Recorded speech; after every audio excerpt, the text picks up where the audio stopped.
Ассаламу алейкум достар, бүгін мен сіздерге өте дәмді фрикаделкидің жасалу әдісін көрсететін боламын.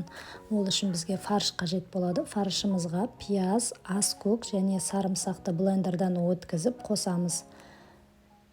Тоз, қара бұрыш салып, бір жұмыртқа қосамыз.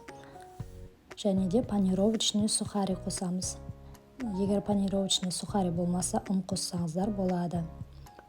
Осылай жақсылап араластырып аламыз.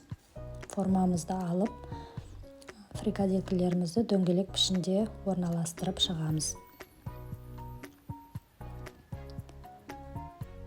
Мен гарнирге картоп қосқанды жөн көрдім. Немесе басқа гарнирлермен де ұсынсаңыздар болады. Болгар бұрышын қосамыз, стручковый фасоль қосамыз.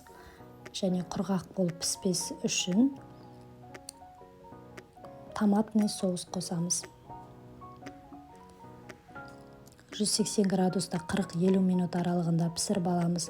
Дайын болған тамағымызға алдын ала үкіштен өткізілген ірімшігімізді салып шығамыз.